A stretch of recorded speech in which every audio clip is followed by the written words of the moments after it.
Most people picture Victorian London and think of gaslit elegance, a city of grand ambition, of empire and progress. But for most women living inside that city, the picture was something else entirely, something quieter, heavier, and far less visible. This is what draws me to these stories.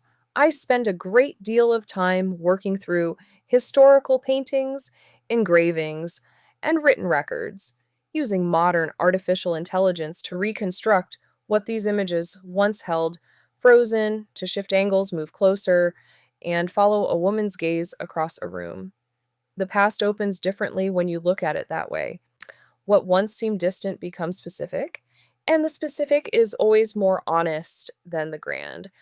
The room is small, the walls hold the cold of the night before, and the first light through the single window is gray and thin. A woman rises before anyone else in the house. There is no choice in this. The fire must be set before the family stirs, the coal fetched, the kettle placed. Her hands already know the order of things. Coal dust was the particular enemy of the Victorian housewife. It came through the windows, settled into the curtains, coated the furniture, and left everything in a permanent state of needing to be cleaned again. This was not a weekly task or a seasonal one, it was daily. It was the background noise of every waking hour. For a working class woman in London in the 1800s, mornings had a particular weight. Families living in a single room were common in London's overcrowded slums, and rents consumed anywhere from a quarter to half of a working class household's income. The room she wakes in may be the only room her family has. She navigates it carefully. Around the children still sleeping, around the few pieces of furniture that make the space feel almost like a home. She does not pause to think about any of this. She simply moves. And that movement, that quiet, uncelebrated efficiency, is what most records of this period entirely missed. Most working class women in Victorian England had no choice but to work. They labored in factories, in domestic service for wealthier households, and in family businesses. Many also carried out work from home, finishing garments, doing laundry, preparing food to sell in the streets. All of this in addition to the unpaid work of cooking, cleaning, and caring for children. Two lives running at the same time every day, if she was a domestic servant, and by the end of the century, nearly 1 in 3 British women between 15 and 20 was in service. Her day belonged to someone else from the first hour to the last. She rose earliest, she ate last, she slept in the coldest room. Her employer's house was clean, warm, and comfortable. Her own quarters were an afterthought. The physical demands were unrelenting. Laundry was typically done 1 day a week, scrubbed by hand in a large zinc or copper tub, with heated water and a handful of soda to soften it.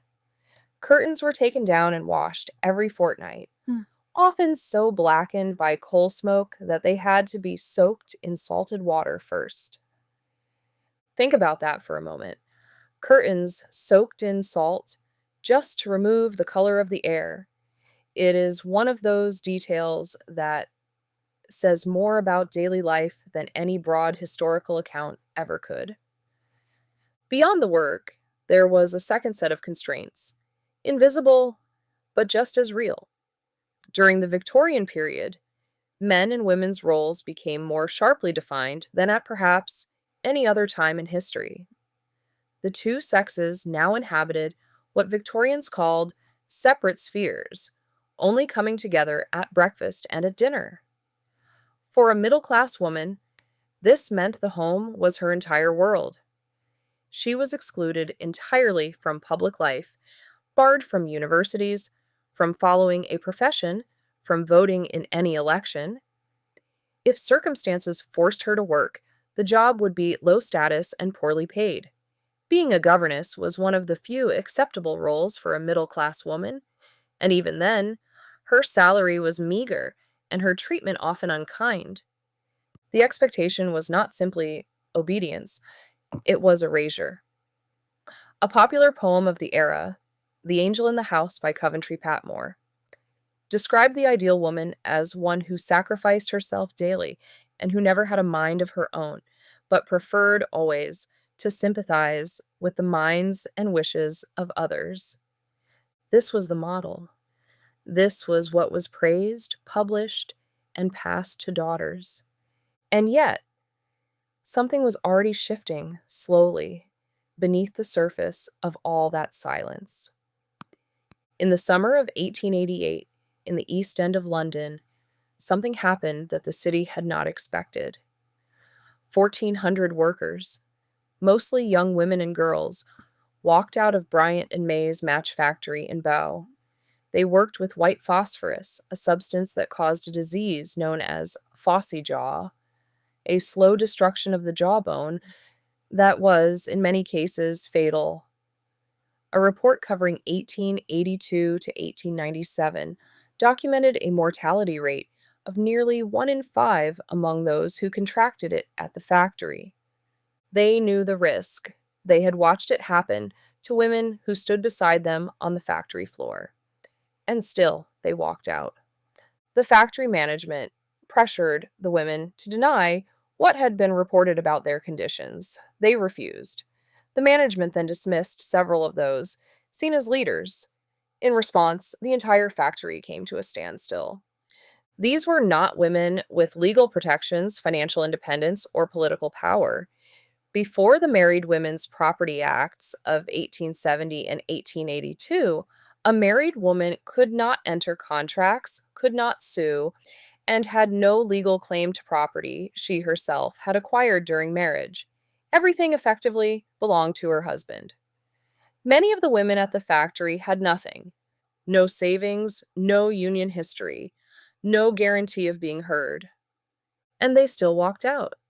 Working women and girls, some as young as 14, had started a wave of labor unrest that would reshape the broader movement in Britain. Their action was not a footnote, it was a beginning. There is a particular kind of endurance in these stories that goes beyond survival. It is something quieter than heroism, the decision to keep going within a system that offered very little reason to trust it. The Married Women's Property Act of 1882 finally allowed women to own and sell property, keep income from their own work, and retain any inheritance. It also made both parents equally responsible for their children. It was a law that would seem elementary today. In 1882, it was radical. Women like Millicent Garrett Fawcett had spent years demanding it, alongside countless others whose names history did not preserve. The legal change mattered, but the daily life, the coal dust, the cold rooms, the laundry tubs, the factory floors, changed more slowly. Structures built over centuries do not dissolve because a law is passed. They shift, gradually, under pressure from the women who refuse to pretend they are not there. When you follow these lives closely enough, through the records, through the reconstructed images, through the details that most accounts skipped over, you begin to see something consistent across time. Women in London in the 1800s were not simply enduring their circumstances. They were managing them, resisting them, and occasionally overturning them entirely, often without recognition, often without reward. That pattern did not begin in the 19th century, and it did not end there either. The women who scrubbed floors before dawn and the women who walked off factory floors in 1888 were not so different from each other. Or, for that matter, from women navigating their own invisible structures today. The details change, the weight of expectation finds new forms, but the work of being fully human inside a world that keeps asking you to be less, that work continues. History does not remember most of them by name, but the lives they lived left marks that still shape the ground beneath us. If there is another place and time you would like to see reconstructed, a city, a century, a moment in women's history that deserves a closer look, leave it in the comments below. These stories are everywhere, waiting to be found.